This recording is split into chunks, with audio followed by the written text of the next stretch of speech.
Shalom, colegas do grupo. Voltamos ao estudo do Sefer Moreh Nevuchim. Nessa segunda parte, onde nós trataremos daquele tema que deixamos para esta aula, para uma análise mais com calma, que é justamente a questão da Or Nivra. Porque nesse capítulo, o Ramban volta para o tema da Or Nivra, dizendo o quê? Né? Ele diz, é sempre neste sentido que o termo Malé é atribuído a Deus, e não que exista um corpo que preencha um espaço. Entretanto, se interpretares o termo Akavod do Hashem como referência à luz criada e denominada de Kavod, e que fora ela que preenchera o tabernáculo, isso não causará dano algum. Bom, essa observação final do Ramban pode parecer um comentário decorativo, mas não é. É um tipo de observação que não ocorre só aqui, ocorre em outras partes do guia. E você observa você interpreta dessa observação do Ramban como que a dizer que a Hora Nivrá, dentro daquele conceito dado, não seria assim uma ideia tão ruim do entendimento de Kavod Hashem, porque não seria nem tão antropomórfica ao ponto de se acreditar num corpo de Deus, que aí é idolatria mesmo, seja do ponto de vista místico ou do ponto de vista dos idólatras propriamente ditos. E também, por outro lado, também não é a ideia ideal. Não é tão elevado sobre a ideia de incorporalidade divina, que seria sim o conceito ideal de se ter. Né? Então, eu tenho a impressão que o Ramban não quer deixar o conceito de Or Nivra neste preâmbulo.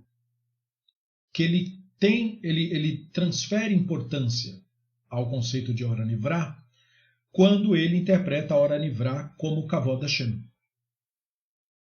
Porque no capítulo 64 do primeiro livro, ele faz essa associação. E eu acho que isso demonstra que ele não considera o conceito de Or Nivra entendido como relacionado ao Kavod Hashem como uma coisa decorativa. Então me parece que esse nosso capítulo sobre Kavod, nele o conceito de Kavod Hashem é considerado dentro daquilo que falamos a respeito disso ser, falamos na aula passada, né? Disso ser a compreensão da sua grandeza. E lembrando que a única coisa em nós que compreende de fato a grandeza do Hashem é o intelecto ativo, é a Neshama, a consciência. É isto que tem contato com Hashem, não o eu, não a pessoinha, não a personagem mental. A personagem mental só tem acesso aos seus próprios delírios. Inclusive o Deus acessado pela personagem mental é sua imagem e semelhança, é o seu delírio, que ele é o Deus dela. O Deus acessado pela Neshama não tem absolutamente nada a ver com nenhum pensamento humano. Não tem nada a ver com nenhuma criação de ninguém. Não é nada para se acreditar, não é uma ideia para a qual eu me direciono, penso sobre ela, concordo com ela, creio nela. Veja, concordo com ela, creio nela, tudo isso se aplica a ideias, mas não se aplica ao Hashem, porque o Hashem transcende o conceito de ideias. Então, quando nós insistimos na incorporalidade do Hashem, na incorporeidade, alguns diriam, isso tem a ver com esta concepção, daquilo que transcende o que a mente é capaz. Portanto, o intelecto não só, mas o intelecto ativo, que é a Neshama. Então, esta seria a fonte clássica da ideia. E aí eu percebi que a fonte desse conceito está no Talmud, no Tratado de Hagigah 12a. Porque eu até trouxe a passagem para que pensemos sobre isso. Então, esse tratado diz assim, a Gemara pergunta, mas acaso a luz foi criada no primeiro dia? Por acaso não está registrado e o Elohim a estabeleceu no firmamento dos céus? E por acaso não foi registrado, e foi tarde, foi manhã, um quarto dia? Então isso não estaria indicando que a luz, senso comum do termo, foi criada no quarto dia? A Gemara faz isso de propósito, né? Para mostrar para o literalista, o problema que ele tem na mão. Né? Então veja como a Guemará resolve a questão. A Guemará responde: isso deve ser entendido de acordo com o Rabino Elazar.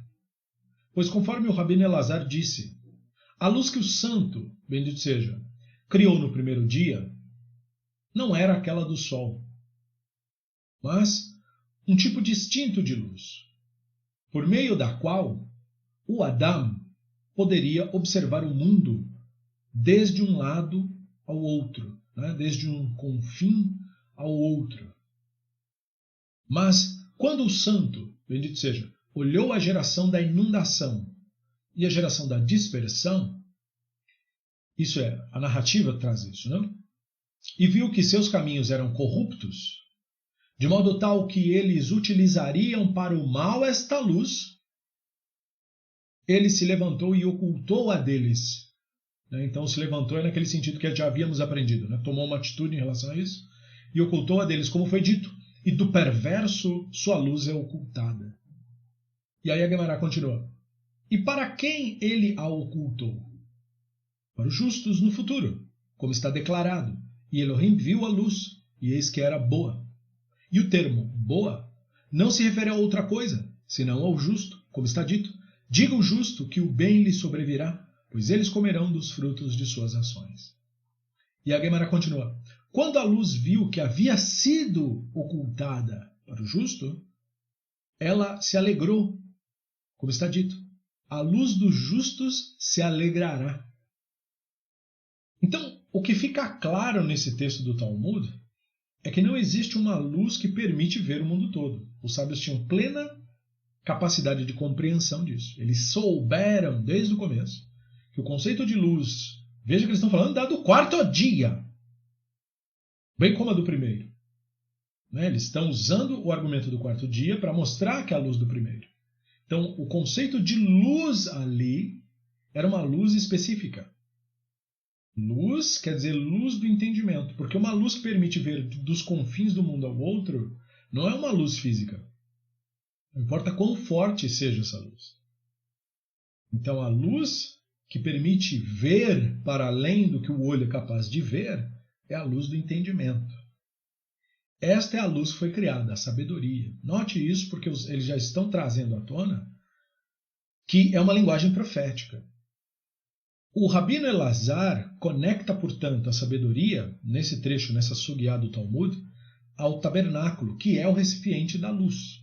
Né? E ele faz isso no Tratado de Berachot 33a.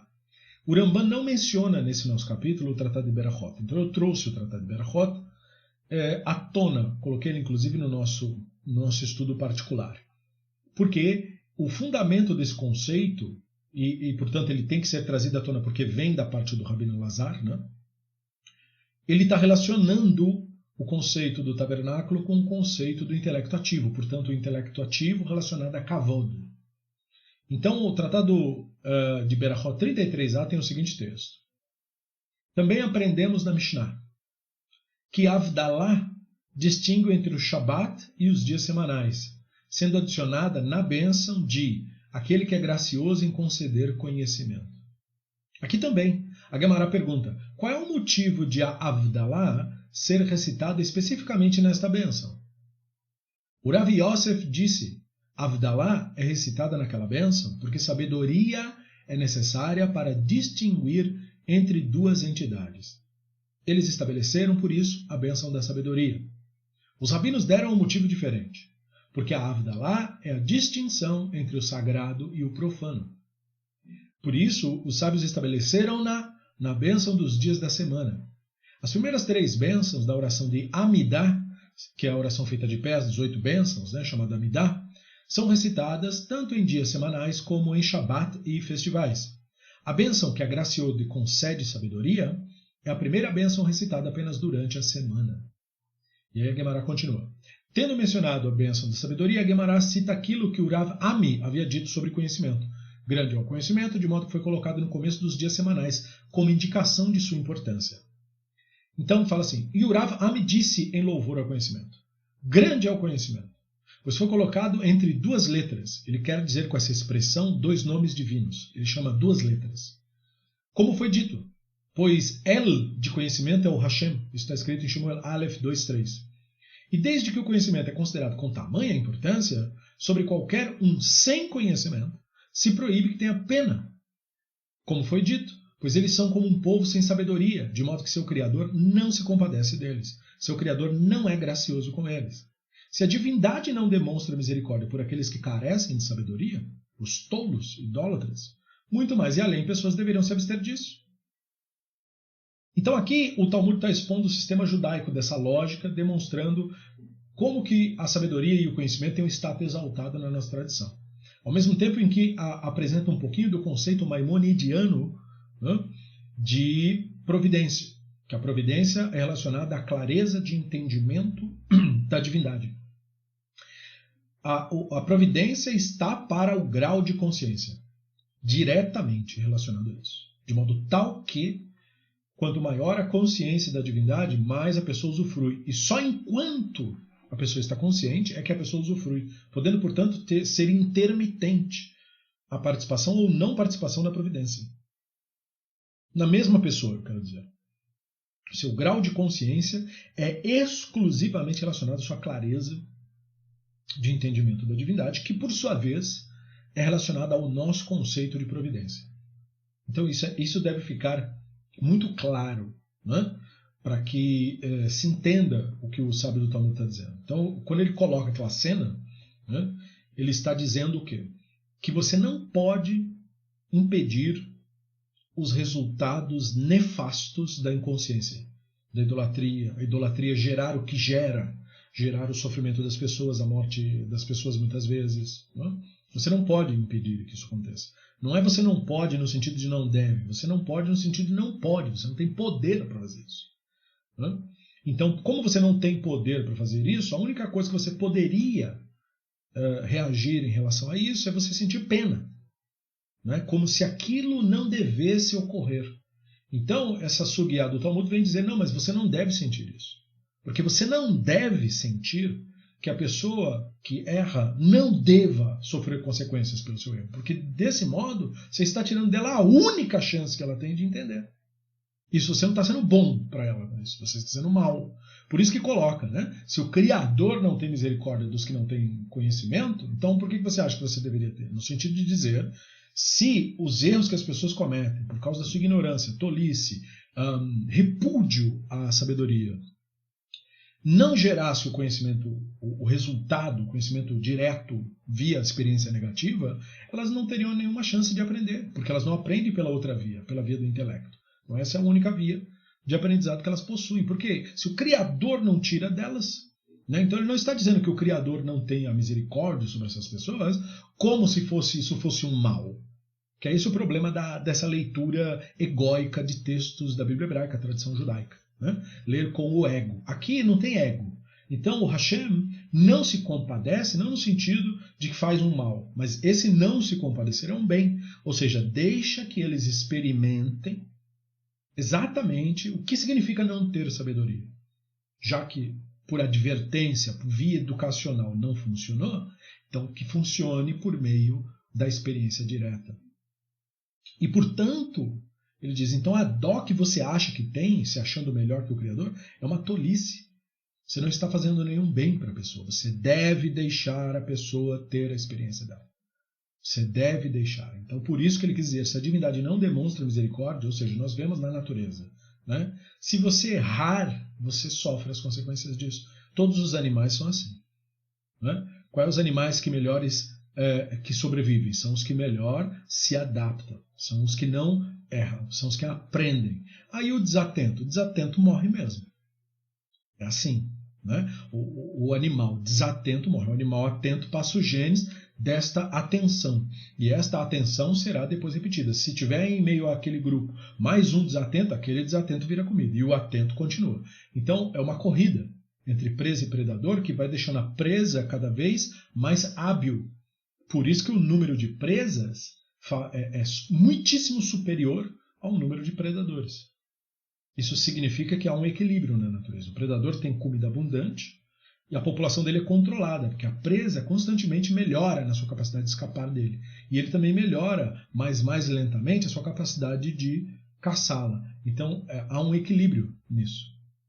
E, portanto, você não é bom quando você quer se meter no sistema julgando a partir do seu ego.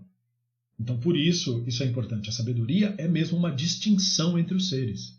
Né? No sentido de dizer aqui, entre os seres humanos. O idólatra, através da sua idolatria, gera uma diversidade de problemas, mas esses problemas devem existir para que ele saiba o que isso significa. Deve provocar o sofrimento dele, porque isso é necessário para a didática. Então, e por outro lado, a sabedoria é uma coisa extremamente elevada. Né? Então, por isso aquele texto do profeta que vai dizer: o meu povo é destruído porque lhe falta conhecimento. Então, o maior inimigo do povo de Israel é o seu culto à ignorância. Mesmo que seja... Por quê? Porque tem bagagem, tem uma orientação tradicional que aponta para o outro lado. Se vai no sentido oposto, paga o preço mesmo. Isso não é uma questão de ter dó ou não ter dó. É assim que as coisas são. A realidade é desse jeito. E é conosco também. Toda a nossa estupidez é amplamente recompensada. Não é verdade? Todo o nosso erro não passa batido. Então, isso não é nada ruim. Isso é que é o bom. Isso é o sinal da misericórdia. Né? Então, é um texto enigmático, porque essa não misericórdia do Hashem é a sua misericórdia. Esse é o sentido da Torá dizer que o Hashem pune como um pai a seu filho. A não misericórdia da punição é a misericórdia, afinal de contas. Né? Ou seja, a realidade ser como ela é, exigir de nós postura, exigir busca do conhecimento, exigir consciência, isso não é ruim, isso é bom. Então, por isso que os sábios dividem. Né? A pessoa que não entende muito bem o Hashem agradece as coisas boas, dizendo Tov Umetiv, bondoso e benevolente, e as coisas ruins deve dizer Dayan Emet, juiz da verdade. Porque essa pessoa é mediana, não entende. Então ele vai nesse nível. Mas os sábios dizem, quando o nosso entendimento for pleno, para tudo a pessoa vai dizer Tov Umetiv, bondoso e benevolente, porque ela entenderá que todas as coisas são expressões de bondade e benevolência. Mesmo aquilo que você apelida de ruim, porque o seu ego é o reizinho, né, que acha que tudo tem que ser do jeito que ele acha que tem que ser. E não é assim que a realidade deve funcionar para bem da própria realidade. Né? Então, o Talmud começa comentando o ritual de Avdalá como uma ideia de sabedoria. Por que fazemos Avdalá? Porque fazemos, por meio dela, uma diferenciação. Avdalá é um ritual que envolve uma oração específica e alguns rituais com fogo e tal.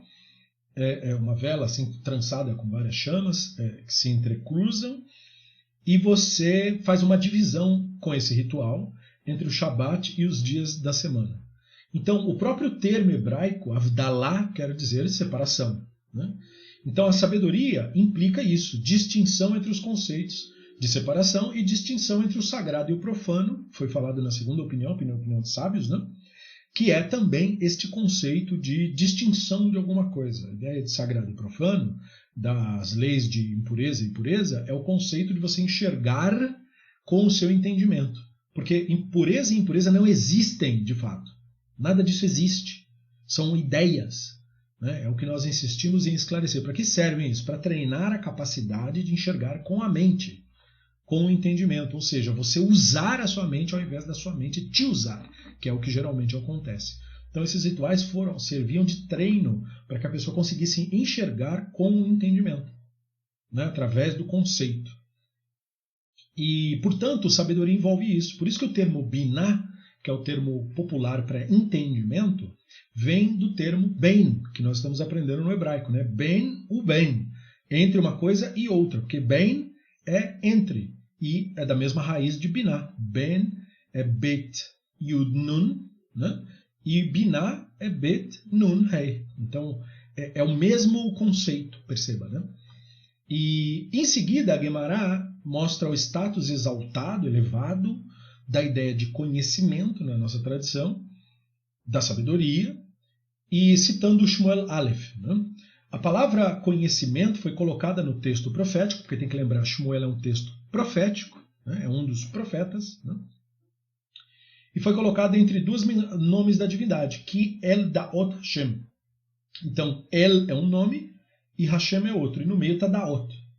Então, isso foi percebido pelos sábios. Porque o que está literalmente escrito, El Daot Hashem, quer dizer força, conhecimento, Hashem. Então, força é um nome de Deus, Hashem é outro nome de Deus e conhecimento está no meio. Então, o que é isso? Isso é o que nós chamamos de Gzerah Shavah. Gzerah Shavah é uma das formas pelas quais a lógica talmúdica trabalha. É um dos 13 princípios de interpretação, né? Regras do Rabi Ishmael, uma delas é Gzerah Shavah. Então, quando nós temos duas frases bíblicas numa mesma palavra, elas são tomadas como evidência do sentido, né? Então, é percebido nos textos um padrão. Então, foi percebido esse padrão em Shmuel de acordo com o padrão que já havia sido percebido em Shemot 15:17, onde fala Hashem Mikdash Adonai. Então, a tradução de novo, né? Hashem é santuário, nosso Senhor. Então, Adonai é um dos nomes do Hashem que aparece no texto. Adonai, nosso Senhor, né? Hashem é o nome e Mikdash está no meio. Então, o que a Gemara fez? Fez uma Gezerah Shavah, dizendo que dois nomes de Hashem com uma coisa no meio. Lá aparece dois nomes de Hashem com uma coisa no meio, o Mikdash. Então fica enigmático, santuário. O que será que isso quer dizer? Aí lá na frente em Shmuel o profeta mostra, não é? Que Mikdash está para a sabedoria. Então veja, isso é muito importante, porque essa Gezerah Shavah se conecta ao que foi dito no Tratado de Berachot 33a, que não é mencionado pelo Ramban, mas que está ligado por causa do Rabino Elazar, porque é o ensino dele, e eu coloquei aqui o ensino. Então diz assim, ó, notando um paralelo entre as duas ideias, o Rabino Elazar acrescentou e disse, todo aquele com conhecimento é como se o sagrado templo fosse construído em seus dias. Note isso. Conhecimento foi colocado entre duas letras, lembrando que isso é eufemismo para dois nomes divinos. E o templo foi colocado entre duas letras, implicando que estão juntos. Então, quando a pessoa busca o conhecimento, ela é o templo. Portanto, o templo é uma maquete do homem. O templo é uma maquete do ser humano. O templo é um exemplo clássico do ser humano, né? Então, o ser humano consome a oferta e compartilha a oferta com os seus. Da mesma maneira, o templo consome a oferta e compartilha a oferta com os seus. Né? O ser humano tem uma luz interna, menorá, a sabedoria. O ser humano tem a necessidade do pão, então os pães da proposição. Né? O ser humano tem a sua consciência, que é o que está oculto, que é o Kodesh HaKodashim. Então o templo é o ser humano. E o fogo, portanto, que está constantemente aceso, que é o fogo do Hashem, constantemente aceso no ser humano, é a sua consciência, é a sua Neshama, que sempre tem que estar acesa. Então o templo é uma maquete da experiência do Sinai, porque o templo é uma maquete de nós. Portanto, o Sinai é uma representação de nós. Veja, né? O Sinai é uma representação de nós. O fogo que acende no Sinai é o despertar do homem. Portanto, a sua criação. Porque assim como Israel, no Sinai, se torna o Adam recriado, por assim dizer, assim o que desperta se torna o Adam recriado. Essas coisas são maquetes que indicam os conceitos. O conceito, portanto, é do templo em nós. Não o templo para nós, o templo em nós. E que templo é esse? A Neshama, a consciência, ela é o templo. Né? Isto é o templo, podemos dizer assim. Então isso é muito importante. Né? E o Ramban, portanto, indiretamente faz essa alusão, porque ele não menciona esse trecho do Tratado de Berachot, mas ele alude ao conceito. Né? Você vê como ele ensina de maneira indireta. Por quê? Porque ele havia mencionado o Hiran e o Betzalel, os construtores do templo. Então agora nós entendemos a relação dos construtores do templo. Por que eles são construtores do templo? Porque quem promove o despertar está nisto mesmo construindo o templo. Que templo? O templo que nós somos, que a Neshama é o despertar da consciência ao templo. Você se torna o templo, você se torna o santuário, porque o entendimento é o santuário. E o templo, ele é preenchido com a luz criada, como diz o texto, porque a luz criada é o entendimento. Tudo no templo tinha entendimento, tudo precisava de conhecimentos, como nós falamos, né, de conhecimentos reais, conhecimentos de engenharia, conhecimentos de fundição, tinha cálculos matemáticos necessários para se fazer ali, tinha tecelagem, tinturaria, tinha design, tinha matemática, né? Capacidade de realizar os pesos e medidas de acordo, tinha carpintaria, tinha uma série de conhecimentos. O templo era um templo do conhecimento. E o Hashem é o Hashem do conhecimento. Então o templo era um centro onde o conhecimento se plasmava em algo factual, factível. E, portanto, o que tornaria o templo sagrado é o conhecimento que está imbuído na sua estrutura. E que o conhecimento, do conhecimento resulta a caridade, porque o templo traz a oferta para a oferta ser compartilhada. Então, do conhecimento que vem a tzedakah. Quem faz a tzedakah? Quem tem conhecimento. Porque é o conhecimento que faz com que a pessoa tome essa atitude, porque ele enxerga com os olhos do entendimento. Se você enxerga sem os olhos do entendimento, o que é tzedakah? É perder alguma coisa. Mas quando você enxerga com os olhos do entendimento, o que é tzedakah? Tzedakah é promover alguma coisa, é construir. Então, mesma coisa a questão da oferta. Para quem não tem o entendimento, o que é oferta? A oferta é perder alguma coisa. Por isso que ele chama de sacrifício. Mas quando a pessoa tem o entendimento, não existe nenhum sacrifício. Aquilo é uma oferta. É um presente. Note isso, né? Então, nós temos uma relação direta entre conhecimento e o santuário. E o Ramban, citando os construtores do santuário, está mostrando as implicações proféticas disso. A consciência, na sua plenitude, a busca do despertar pleno da consciência, é, portanto, um conceito real de verdade de profecia. Não é o êxtase, mas a lucidez máxima. Uma lucidez atingida num nível tão elevado que você perceba a presença da consciência no universo, que você perceba a realidade como ela realmente é, para além das elucubrações da mente, para além da nublagem, da cobertura, portanto, da cortina que cobre, né, o nosso acesso ao Kodesh HaKodashim. Esse é o sentido. Né? Então, é por meio dessa luz que atravessa isso, de um lado do mundo até o outro. Essa luz atravessa tudo, mas não é uma luz para os olhos. Né? Porque a luz para os olhos é limitada. Essa é a luz do entendimento. Então é muito importante entender esse conceito, porque ele nos permite transcender a ideia popularmente tida a respeito do que conhecimento significa. Porque a ideia egóica de conhecimento é que conhecimento é um conjunto de ideias. O verdadeiro conhecimento é uma experiência. Esta é a parte, talvez a parte mais importante disso tudo.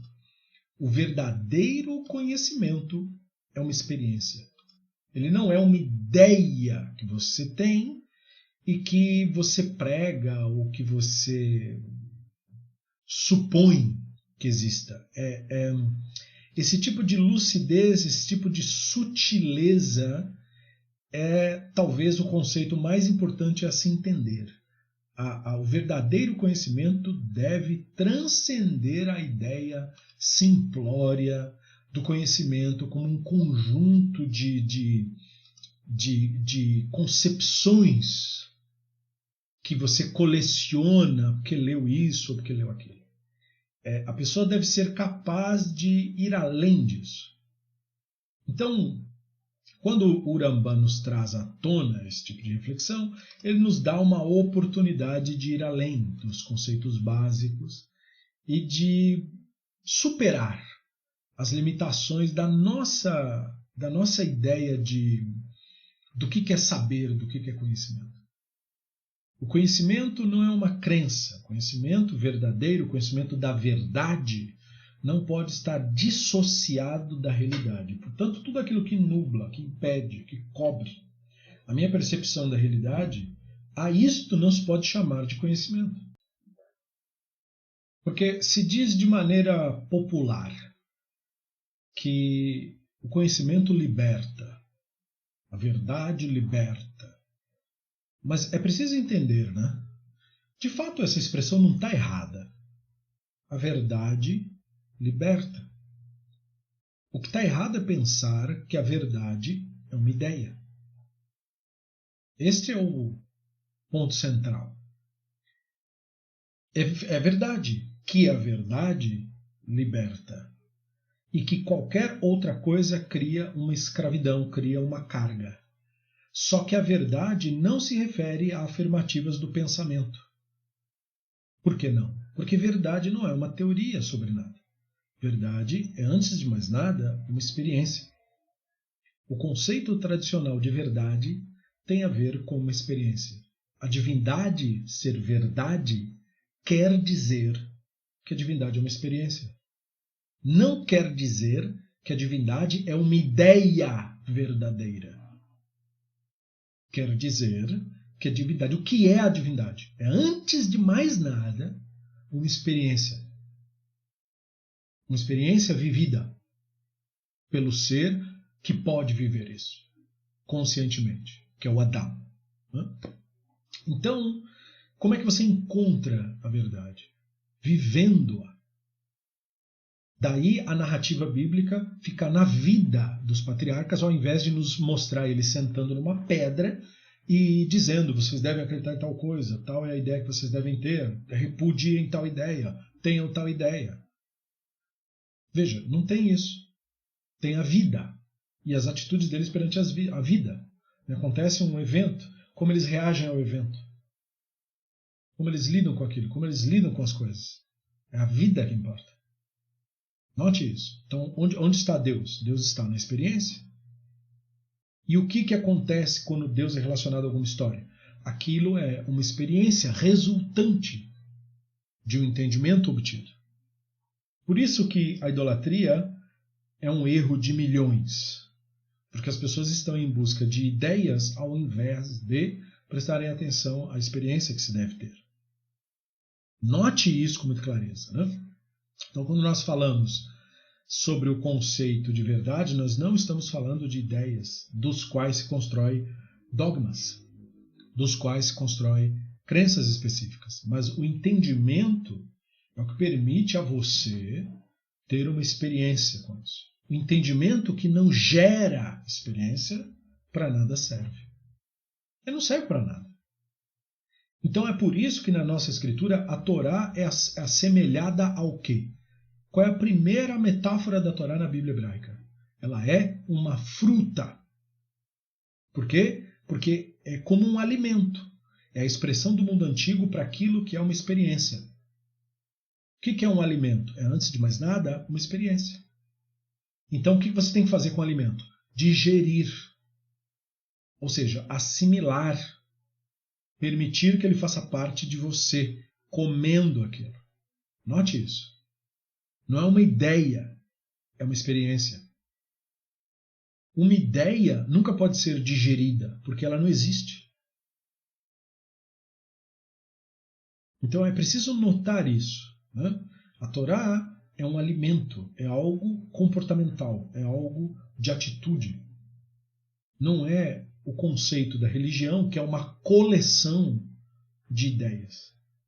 O que é um hindu? Hindu é um conceito intelectual da pessoa hinduísta. O que é cristianismo? É um conceito, é um conjunto de ideias daquele que se diz cristão. O que é o budista ou o muçulmano? Eles têm os conceitos relacionados a isso. Mas não é isso que é a verdade. A verdade é uma experiência. Se você só tem uma coleção de ideias na cabeça sobre judaísmo, monoteísmo, isso são só ideias, isso não significa nada. Como você sabe disso?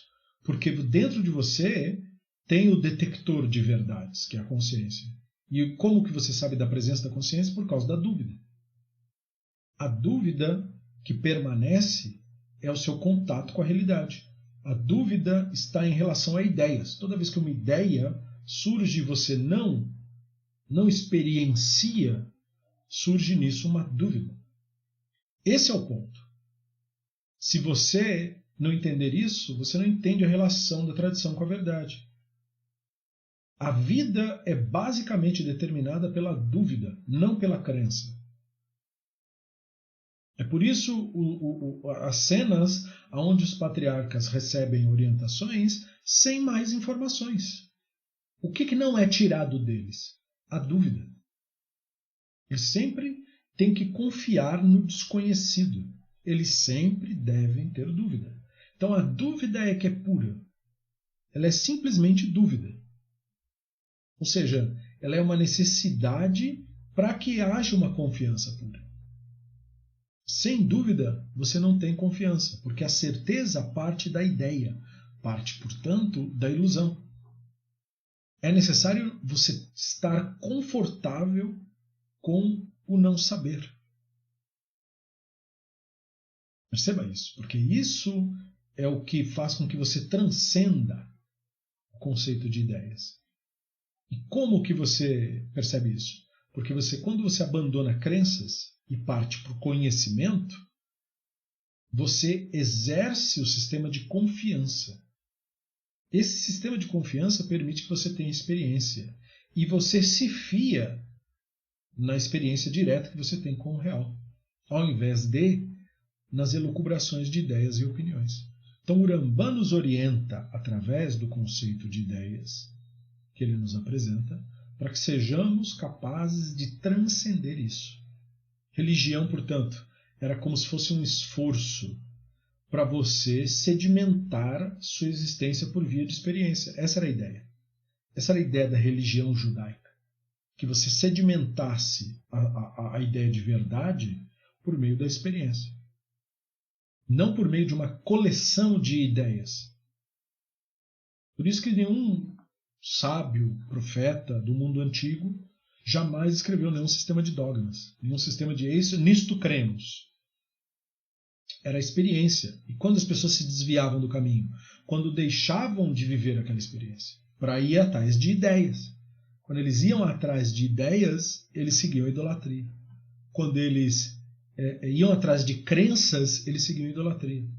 Quando eles iam atrás de deuses, que nada mais eram do que imagem e semelhança deles mesmos, eles iam atrás de idolatria. Porque eles queriam pensar na crença como uma resposta. E a crença não é uma resposta. A crença é só ficção. A resposta está no conhecimento, como falamos. E o conhecimento está na experiência, apenas. Então, a verdade, que é sinônimo da realidade, só pode ser experimentado via experiência, porque a realidade está para nós via experiência. Note isso com clareza. Você não tem acesso à realidade por via de ler num livro. Você não mata a fome lendo um livro de culinária. Você mata a fome comendo. Então, da mesma maneira, você não satisfaz a sua espiritualidade lendo um livro. O objetivo do livro, o objetivo desse estudo é fazer você viver uma experiência. Essa experiência é a sua espiritualidade e não qualquer ideia. As ideias, portanto, devem prestar serviço à experiência, não a experiência ser construída a partir de ideias. Então não é o culto ao fruto da imaginação, é a imaginação a serviço da consciência. Porque o conhecimento dá acesso, não tira. O conhecimento promove acesso. Bom, e aí nós entramos no conceito geral do Malé, falado no começo, que é o conceito da ideia da privação. Né? Porque nós vimos na reflexão sobre a Arifka, né, de Bereshit 24:16 e tal, que ela não havia sido ainda preenchida. Né? Então, quer dizer, o jarro do qual ela foi enchida d'água era o eufemismo daquilo que é preenchido. Então, nós temos uma observação de um pesquisador chamado Yehuda ibn Shmuel, que ele considerou o conceito do jarro no texto não do ponto de vista do não preenchido, como falamos. Ele, ao fazer isso, ele determina que a concepção de privação seria o esquema narrativo do capítulo. Ou seja, o que eu considerei, né? Eu considerei que o Ramban estava introduzindo o conceito de privação, como ele faz no capítulo 17. E ele estaria com isso aludindo à definição 1.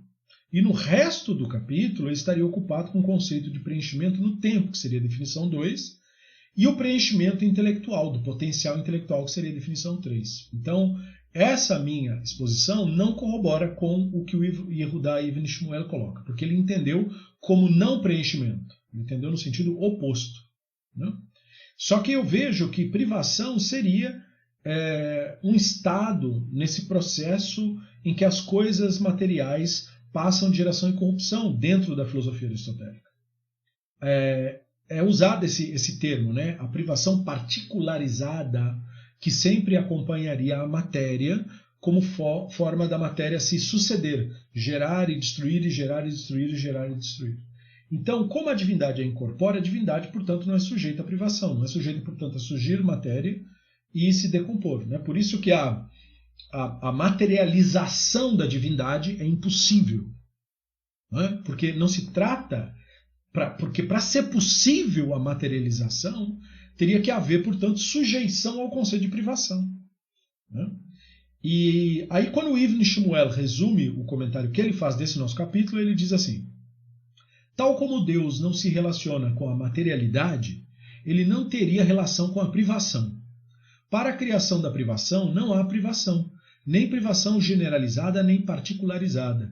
Ele estaria sempre cheio e completo até o máximo da completude da perfeição, diferente da matéria. Então, ele não avançaria rumo à completude pelo movimento de sucessivas formas, que preencheriam uma privação, posto que Deus, o todo, já seria pleno e nenhum aspecto dele estaria em potencial, tal como ele não é limitado por espaço nem conectado ao tempo.